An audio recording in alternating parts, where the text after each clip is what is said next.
Hi everybody.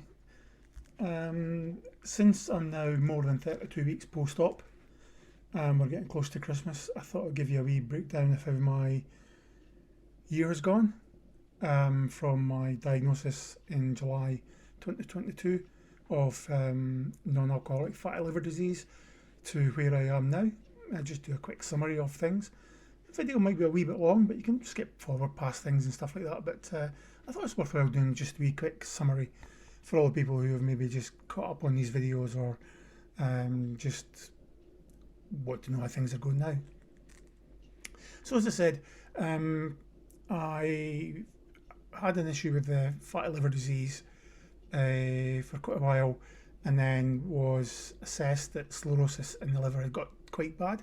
So I went for an assessment from the 4th of July to the 8th of July, 8th of July 2022, and at which point I was assessed that I required a liver transplant, and subsequently I was put on the transplant waiting list, which means you're not allowed to go anywhere abroad, you've got to cancel all your holidays, you can't go any more than an hour from your house, sort of thing, in case you get an emergency phone call to say, you know, they found your liver and stuff like that. So all our plans had to be cancelled. We'd already booked a holiday to Florida for December that year, but we'd obviously had to cancel all that. And luckily, I managed to get money back from the flights and the part tickets, which was very generous of the companies involved, because they didn't have to at the end of the day, but they were very generous under the circumstances.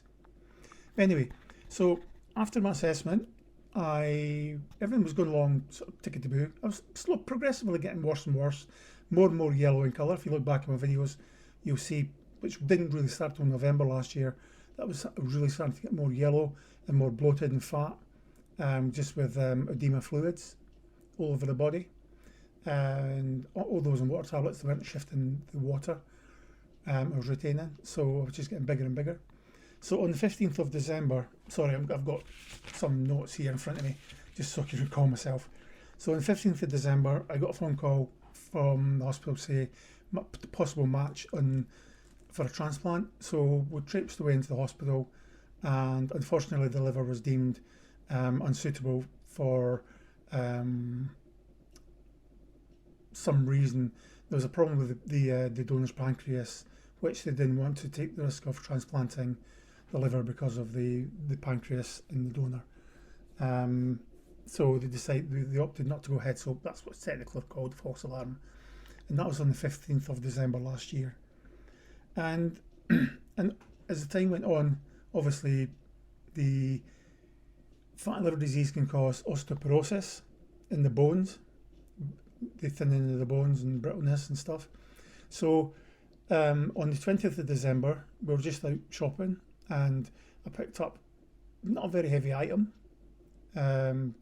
basically a bottle of lemonade from a basket, and put on a shopping trolley, shopping conveyor belt, and my back went ping, and that was it. So I managed to grin and bear the pain for a bit of time, but then when it came to the February 2023, the pain was unbearable. I couldn't walk, I couldn't get out of bed, I couldn't do anything. So eventually got admitted to hospital, and they eventually found that I'd actually fractured a couple of vertebrae in my back. So they gave me painkillers, walking sticks, some physio to help me get through that. But since then, I've been left with chronic back pain, and although it's still not been 100% diagnosed, they suspect that I have osteoporosis now caused from a sclerosis of the liver. And before anybody says, the sclerosis is not caused by alcohol. I do not drink alcohol, very rarely ever have done. It's purely by liver disease. So that was that. So I came out, went to a clinic appointments after that. Then in the March, I then got admitted with, I think it was the 9th of March, according to my notes here. I was admitted with very bad, severe cellulitis and inflammation in my lower leg, basically down my shin bones, both legs, seeping fluids very badly, And when they took swabs and stuff like that at the hospital, they found I had the cellulitis, sepsis, and MRSA. So very, very strong courses of antibiotic. And I think this was like the Wednesday or the Thursday. And it came to the Saturday. If I hadn't pulled through the Saturday or the Sunday, my blood pressure hadn't started to improve in my bloods. Basically, I was a goner. It was as simple as that. My body was struggling to fight the infection. But thankfully, we managed to get through it with the doctor's help and managed to recover. So I was in hospital for 2 weeks then. So that was about 4 weeks in total. I've been in hospital since the start of the year. Then got discharged. 2 weeks later, taken back in with creatine in my kidneys. My kidneys weren't functioning correctly. So in there getting treatment for that. And one Thursday, I remember it as being a Thursday, I just simply went to the toilet in the morning, felt unwell. I couldn't stand up off the toilet seat, get up. So the nurses had to come and help me. I thought my time was up. Everything went white. I thought I was going to pass out. That was my time up. They managed to get me in a wheelchair, commode sort of thing, wheel me to my bed, and I said, I'm going to be sick. When I was sick, I just basically spewed blood everywhere. So essentially, I was rushed down to get an emergency endoscopy, where they found that in the blood vessels in the stomach had actually burst, so that they band them off, put bands on them to stop them leaking. So after all that, again, quite seriously ill, got through that, and what happened a week later, same again, lying in bed, I'm going to be sick, blew it everywhere, blood everywhere, all over the wife, Michelle, my mate Duncan, and I can't remember if laddie Nathan was there or not, but it was blood everywhere. So again, rushed down to get more endoscopy treatment to seal more blood vessels. At that point, I really thought I was a goner, and I said to the nurses and doctors, if you can't repair it, don't bring me around. I basically told them that when I was lying in bed waiting to go for my endoscopy. If you can't repair it, just don't bring me around. I don't want to suffer that pain any longer. Plus, my back had been chronic, so I was bedridden by that point anyway. My fluids in my stomach, all over my body, I'd blown up to 165 kilos in weight, with just fluids, and we could not shift them. Everywhere, and I mean everywhere, was enormous with fluids. Let's just say my gentleman areas were the size of a football with the amount of fluids that was in there, just purely by edema. My body just could not get rid of it. So they sealed those vessels off, and then about a week later again, I was sick again. So with blood again, but they says we're not going to repair it, we're just going to monitor it this time. But this time it was like I was totally bedridden, basically couldn't hardly move, and I was in hospital for about 6 weeks by this point. So I was like, what do we do? And basically they essentially said that if I can't find a liver soon, I was going home to palliative care. I had basically weeks to live, unless they found a liver very, very soon. And thankfully, as I said, we're 32 weeks down the road now, so I could probably name the date.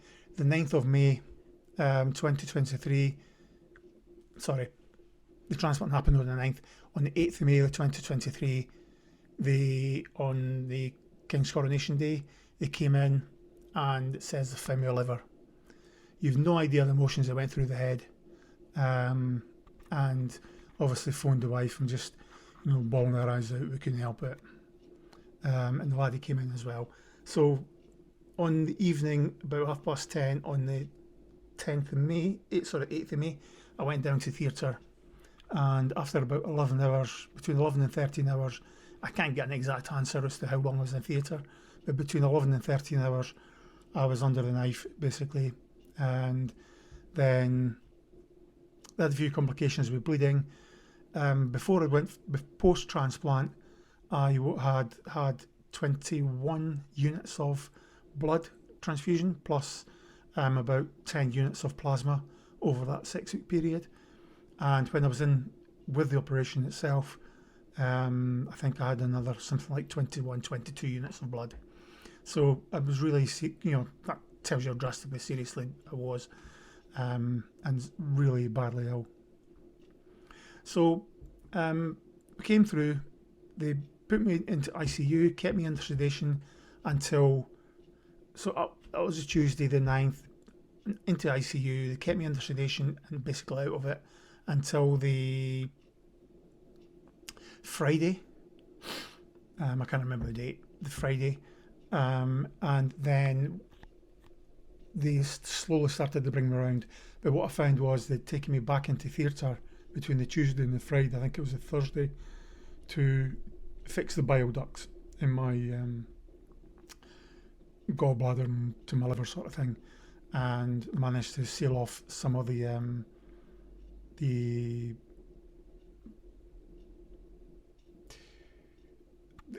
I forget what you call it, sort of the vents where all the sort of bleeding and bile and everything would come out your body. So basically they'd sealed all that off. Plus after the op as well, across my chest I had like a big band,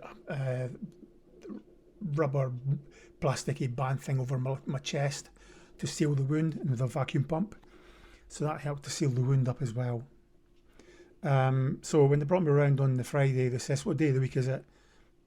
I mean, all groggy, all sort of rolling my eyes, couldn't see a thing because I'd been under sedation so long and so much painkillers that I said I thought it was still Tuesday. And then they corrected me, they said, "No, it's Friday." So there was 4 days I'd lost, basically. I had no idea what had happened. I knew where I was, but I had no idea what had happened, what was going on. When I was in ICU, I remember the voices of friends, of family coming in to see me. Michelle, the wife, took photos of what I was like with all the tubes in me, breathing tubes, feeding tubes, dialysis tubes, other sort of neck tubes in my neck as well, just for all the other stuff they need to do. So after that, I came round on the Friday. They says, "Well, we'll get you up to high dependency." So I moved from there to high dependency on the Saturday, and as I said, I couldn't move. I was absolutely bedridden. I couldn't even turn in bed. I couldn't do anything. So when they had to try and change sheets or move me, they had to try and roll me on my side and then put sheets on, these slidey sheets underneath me to move me about and things. And I was just absolutely screaming my head off in pain. Michelle said it was very upsetting listening to me doing that, but unfortunately there was no other way. And I totally understood why they had to do it. So yes, it's unpleasant, not very great, but at least I know why they did it, what we're doing, and for all the benefits. Obviously, you don't get the bed sores, and you don't get they make sure your sheets are clean and free of infection and stuff like that. So anyway, so in HDU on the Saturday, they basically just kept monitoring me, and then on the Monday morning, the physios turned up. And I'm going, oh, but this time the nurses had pre-warned me and filled me up with morphine just to get me, because they knew it was going to be very painful. So on the Monday, they tried to get me up to sit on the edge of the bed, which we failed. So they basically had to hoist me in the big hoist to lift me up and hover me over the bed, get the bed changed, and then put me back down again. And then they persevered with me.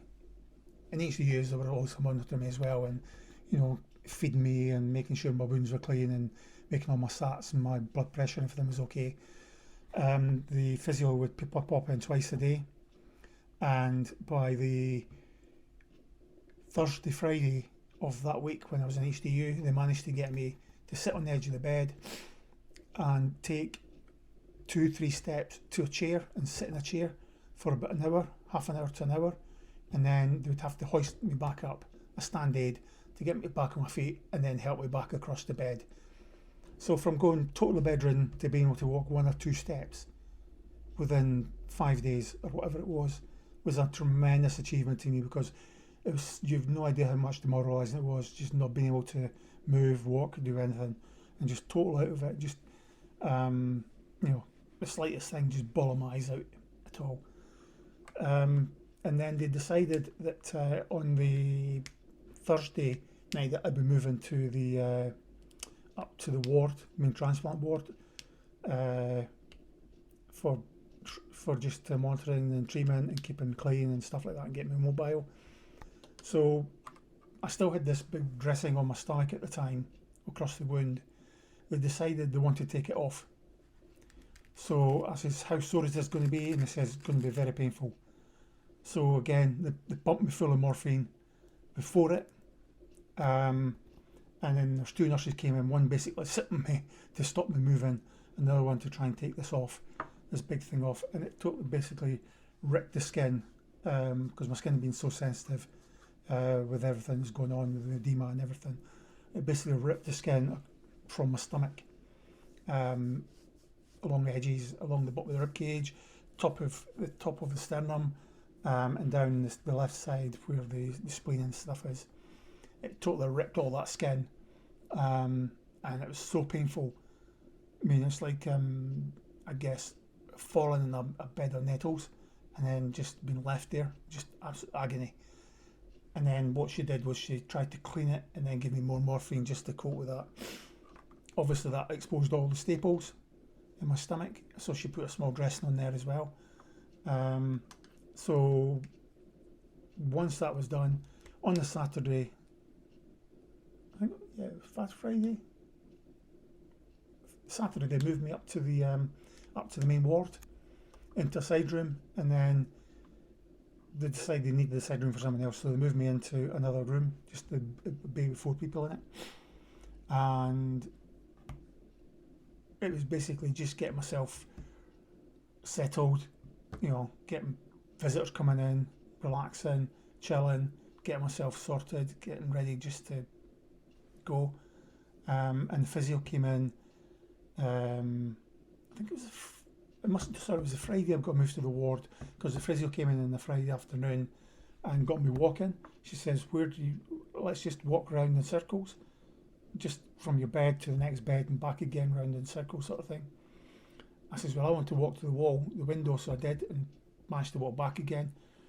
And she says, right, great, fantastic, that's further than I expected you to be, so we'll see you on Monday.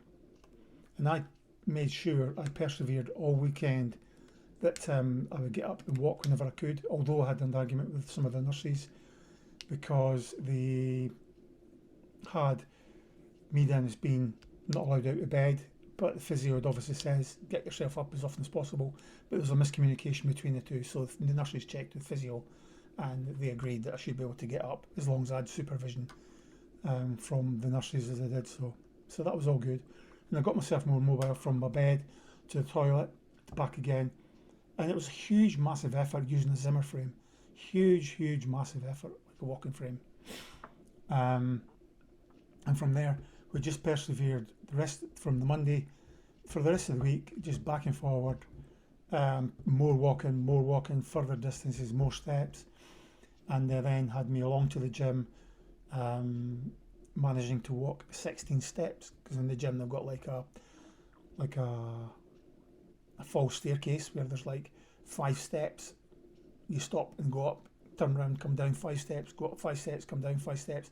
So I think I did 20 steps in total, going up 5, down 5, up 5, down 5. In fact, I think I did 20 up and down, 20 steps up, 20 steps down, because we've got 16 steps in the house, 13 steps in the house plus the steps up to the house itself. So it's 13 steps from the downstairs to the upstairs of the house where the toilet and the bedroom is. So we got that. So I was then signed off by physio. The home team had to wait until I got a couple of bits of equipment installed in the house, so I had to stay in hospital an extra day just for that, which was fine. I had no problem with that because I knew I was getting home. So when it came to the Thursday, this was 2.5 weeks after my transplant had taken place, where I was totally bedridden, couldn't move a thing. I was now deemed fit to go home and to walk, and go up the stairs and fit enough to go home. So you have no idea how much that was relief. Just, I mean, after being in hospital for a total of 9 weeks at that point, and for a total of it's probably 11 weeks in total for that point in the year, I was just so delighted to get home. And this was the end of May this year, 2023. So got home. I found I had to get a banister fitted, which we got done on the Saturday morning. Person came, did it, absolutely no problem at all. Fitted it, paid them, and all was good. And I managed to get up and down the stairs so much easier than previously. So during that time as well, I'd also had the home physio coming in to check me and get me more mobile, give me exercises as well over the next course of weeks. Plus, I had to go to the clinic 1 day a week for 6 weeks. After being released, after you're released, you go for the first 6 weeks. You go 1 day a week to go to the clinic just to make sure they've got your meds right.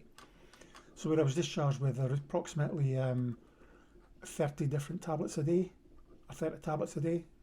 I then went down to, after 3 months, to about 20, and then it's gone down ever since then. I can't remember top of my head what it's went to, but anyway, that's by the by. So through all the support and the long struggle with my chronic back pain, help from the physios, the care at home team coming to assess the house, physios coming to help me, going to see the specialist MSK back physio. Everything was going great. I mean, I could physically, although it seemed to be taking here forever, when I look back on it now, the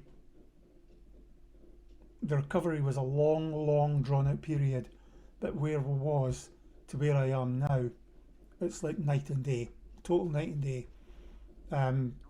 If you think about it, if I hadn't had the transplant on the 9th of May, I wouldn't be here. I'd be in a box somewhere, burnt somewhere. Yeah, it'd be as simple as that. That's what it comes down to.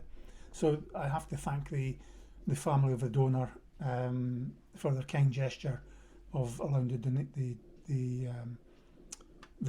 liver to be donated, and possibly whatever other organs. I have no idea. No idea who the donor is. I've no idea age, anything like that. You're not told that stuff. You're not allowed to be told, basically. So I can't give any information on that one.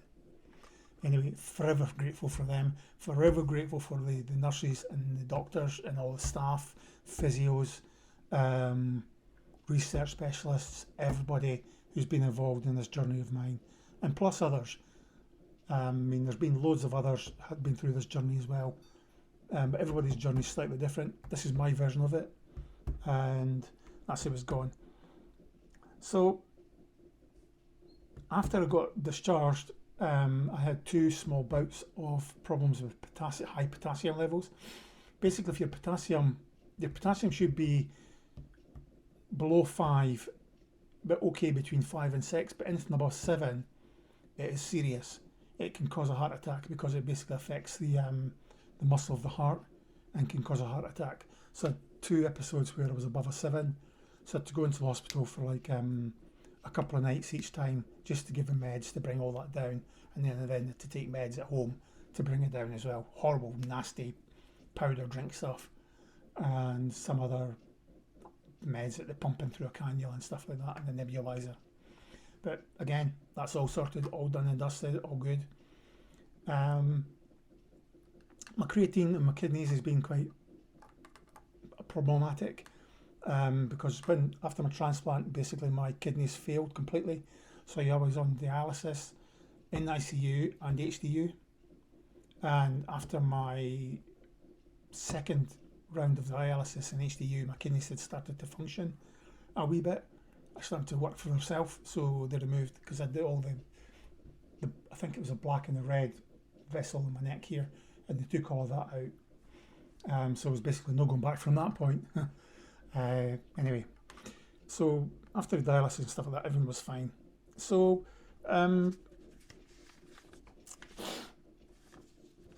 what happened was, after that was about 2 weeks, about 2-3 weeks ago, about 3 weeks ago now, I had a urine infection, which I contacted NHS 24, went to speak to them at the local community hospital, and they prescribed me with a course of oral antibiotics, and it all seemed to be working great. 7 days worth of antibiotics, and after 7 days seemed to be gone. But then as that week went on, I progressively got worse and worse and worse and worse and worse. So almost 2 weeks ago, I took really unwell again. My back it's like a frozen back, you can't move. Screaming anytime you try to just turn your back, move about, anything at all. Burning when I go to the toilet for a pee. So I went back to NHS 24, just feeling absolutely horrible. They took the urine sample, again, an infection. And the way I was feeling, my temperature was up at 40.1 degrees Celsius. Plus I was looking a bit yellow jaundiced again, so they says, I'm sorry, we're really concerned, you need to go in A&E. Here's the letter, take that, they'll be waiting for you when you go in. So I went in and skipped a lot of the queue, obviously, because I had this letter from the NHS 24, and spoke to the doctors there and the gastroenterology team, and I was eventually admitted to high dependency, where they took blood cultures and urine cultures and found that my body had an acute kidney infection, a severe acute kidney infection, urine infection, and in the urine culture they found it had E. coli. Now I asked where would the E. coli come from, and it says your body has E. coli in it all the time, and because I had these other infections, it just had this opportunity to go, hello, I'm here, I'm E. coli, nice to meet you, and there you go. That's where that came from. So once they found all that out, they got me on the correct antibiotics, and it brought my temperature down as well, because I was shivering, shaking. My temperature said 40.1, it would go down to like 38, then back up into the high 39s. So I was really struggling to get my temperature under control, and the only way to stop the shaking was paracetamol. So I had to grin and bear pain in my back and stuff like that, caused by kidneys as well, plus the chronic back pain I've got. To control the pain, to control that by using other medication, and used the paracetamol to control my temperature, to stop the shaking. So to basically ration how I used the paracetamol. But once they got me in the correct medication, I can't remember what the antibiotic is. Give me a second. It's called Cefalexin. So I'm on that. Used to be on that for 14 days, but obviously had so many days in hospital. So when I got discharged yesterday, I basically got discharged with the extra days worth. I think it was 9 days still to go of this antibiotic. All seems to be good now. All seems to be working. The back pain is really uncomfortable, and just a slight twinge. I'm trying not to turn my back as I'm speaking to you. I'm slouching in my chair, but deliberately trying not to move my back, because I would just let out a big yelp. Someone stood in your dog's paw. That's how bad it would be. So that's where we are. I mean, obviously being after transplant, I'm now on immune suppressants, which means I'm more prone to infections. But thankfully, this one's now under control.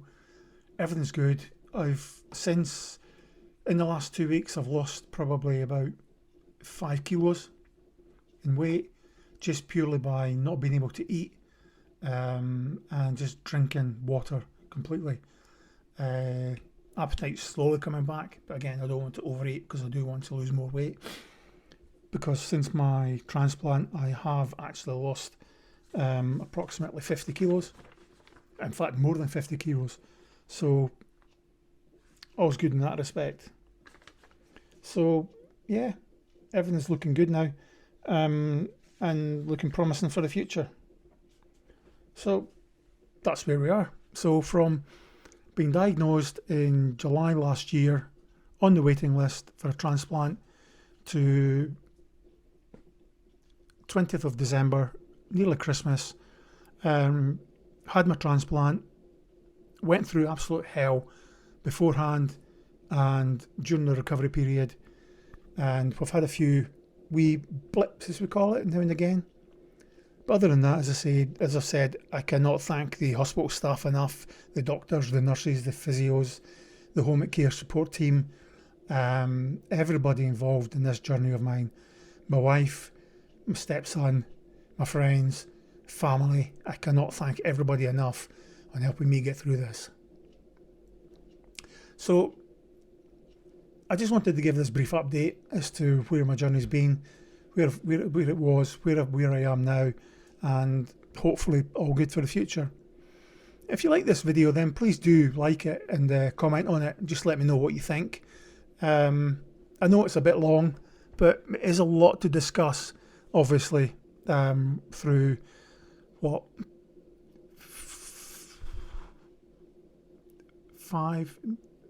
17 months, 18 months journey I've been on. So it is a lot I've been through this last year, and if it hadn't been for the skills of the surgeons and the doctors and, as I say, the nurses, then I wouldn't be here, because with the cellulitis, sepsis, 2 massive stomach bleeds, my body was totally shut down, so I had no way. I definitely would not have been here, and the doctors did say to me I'd only had weeks to live if I hadn't got my transplant in time, and I know they were desperately searching, and that's why they didn't give me my third sort of endoscopy to seal the third bleeds in my stomach, because they were desperately trying to get me a transplant or a donor, and thankfully they did. They persevered. Even though I was seriously ill, the doctors, nurses, coordinators didn't know if I was going to pull through after a transplant. Nobody knew, but I am forever grateful for them giving me the opportunity, taking a chance on me, for a precious liver that they could have given to someone else, where I was so ill. They took the chance, gave it to me, and I've proven to them that a worthy donor, recipient, shall we say, and fight my way through this. So I just want, again, I've said it before and I'll keep saying it forever, thank you to everybody involved in this: family, doctors, nurses, coordinators, support group teams, people I've met in the hospital, made some very good friends in the hospital with being in the ward for so long, because that's now like 14 weeks. No, sorry, not 14 weeks. Probably 15 weeks, 16 weeks I've been in hospital. It's approximately 4 months I've been in hospital total this year, out of 12 months. So, that's a third of the year I've spent in hospital. So I've made some very, very good friends. And even when I was back in the hospital, the nurses knew me, they knew my history. It was good to have a good laugh and a joke with them again. So yeah. Thanks to everybody involved, and thanks for everybody for listening to this wee drone. And I just thought I'd do a wee quick I was going to say wee quick update, but that's not strictly true, is it? It's droned on and on and on.